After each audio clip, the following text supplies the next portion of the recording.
అందరికీ ఓం నమ శివాయ.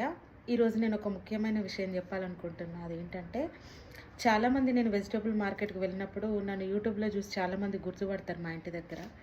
వాళ్ళందరూ నన్ను ఒకటి అడుగుతున్నారు. ఏంటంటే, చాలామంది అడిగే ఒకే ఒక ప్రశ్న, "నువ్వు ఛానల్ దేనికోసం క్రియేట్ చేసావు? అసలు అందులో క్రియేట్ చేసి పోస్ట్ చేసే పోస్టులేంటి? వాటికి వీటికి అసలు సంబంధం లేదక్క ఏంటి?" అని.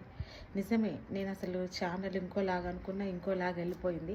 యాక్చువల్‌గా నేను రిలేటెడ్‌లో పెడదామనుకున్నా. కానీ నా సబ్జెక్ట్ లా. నేను చదివింది గూడా లానే. అయితే అది కాస్త మా నాన్న వీడియోస్ పోస్ట్ చేసేసరికి వైరల్ అయిపోయింది. అందుకని కొన్ని రోజులు మా నాన్న వీడియోస్ మాత్రమే నేను అందులో కంటిన్యూ చేసిన.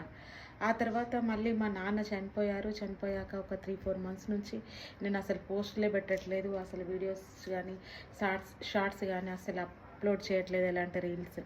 ఎందుకంటే నేను సైకలాజికల్‌గా, ఆయన మెంటల్లీ కూడా కొంచెం డిస్టర్బ్ అయిపోయినా. దానివల్ల నేను ఎందుకంటే ఎంతో ఇష్టమైన మా నాన్న లేకపోయేసరికి నేను ఆ బాధను తట్టుకోలేక వీడియోస్ అయితే వెంటనే పోస్ట్ చేయలేకపోయినా. దానికోసమే లేట్ అయితే జరిగింది.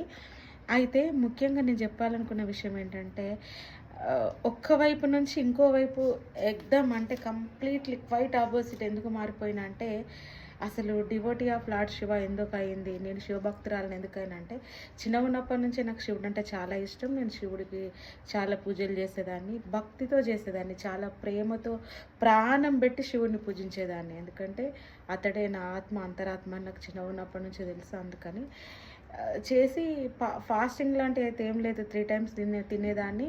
కానీ కాకపోతే శివుడికి పూజ ఎక్కువ చేసేదాన్ని. అయితే కొన్ని రోజుల తర్వాత మా ఇంట్లో కూడా శివుడికి పూజ చేసేవాళ్ళు.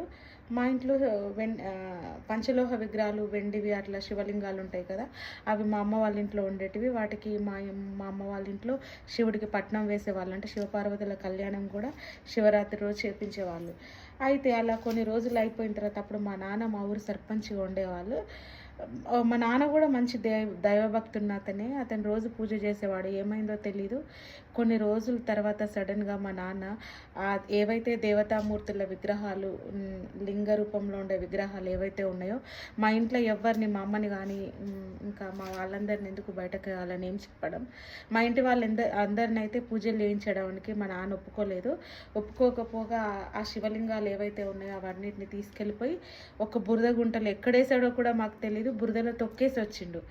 తొక్కేసి మంచిగా డ్రింక్ చేసి ఇంటికొచ్చాడు. రాగానే మేమందరం ఏమైంది నాన్న అని అడిగాము. ఎందుకంటే ఆయన ఇంటికి రాగానే ఆయన ముక్కు నుంచి రక్తం అనేది, నోట్ల నుంచి రక్తం వస్తుంది, బ్లడ్ వస్తుంది. ఏమైందో మాకు అర్థం కాలే. ఏమైనా క్యాన్సర్ అలాంటిది ఏమన్నా వచ్చిందా అని చెప్పి మేము చాలా భయపడిపోయినాం. అయితే అడిగాం, నాన్న